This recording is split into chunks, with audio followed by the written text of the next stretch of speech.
যে 4 বিঘা জমির মালিক, অথচ দখল করেছেন 60 বিঘা। এক যুগেরও বেশি সময় ধরে গ্রামে চালিয়েছেন সীমাহীন তাণ্ডব।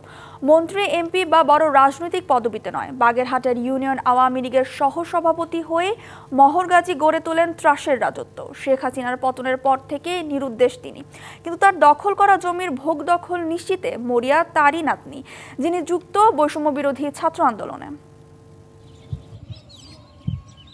বাগেরহাটের মোরেলগঞ্জের 12 নম্বর জিউধরা ইউনিয়নের দেউতলা গ্রাম। 15টি বছর এই গ্রামে শাসন চালিয়েছেন ইউনিয়ন আওয়ামী লীগের সহসভাপতি মোহর আলী গাজী।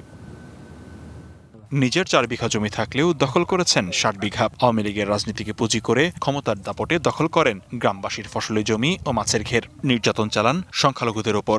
এই ঘের 11 সালে 25 বিঘে ঘেরা হয়েছিল। আওয়ামী লীগের প্রভাব দেখায় আমরা সংখ্যালঘু 12 সালে ও কাটিয়ে নিয়ে যায় ও 10-15 লক্ষ টাকা মাছ।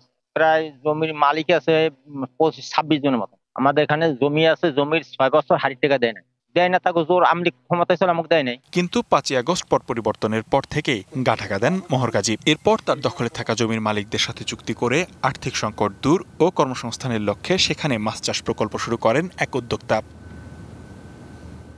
কিন্তু এবার জমির মালিক এবং ওই উদ্যোক্তা ফেসেছেন পলাতক আওয়ামী লীগ নেতা মোহর গাজীর নাতনি, বৈষম্য বিরোধী ছাত্র আন্দোলনের নেত্রী তানিয়া ইসলামের ফাঁদে। 5 তারিখের পরে খোলস পাল্টিয়ে বৈষম্য বিরোধী নেত্রী সেজে এখন নতুন করে এই এলাকাবাসীকে আমাকে হয়রানি করছে বিভিন্ন ভাবে। মোহর আলী গাজী রাজনৈতিক প্রভাব খাটাইয়া সেই ঘেরগুলা দখল করে খাইতো।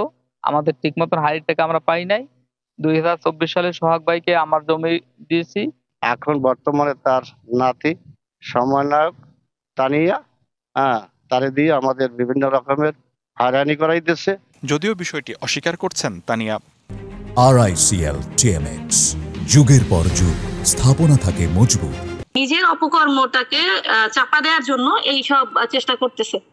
আর জমির মালিক বললেন যেটা, আমাদের হচ্ছে সম্পূর্ণ জমির মালিকদের কাছ থেকে প্রতি বছরই আমরা আপনার লিখিত সহকারে মানে জমিটা লিজ নিয়েছি প্রতি বছর, সেই ডকুমেন্টস আমাদের কাছে আছে।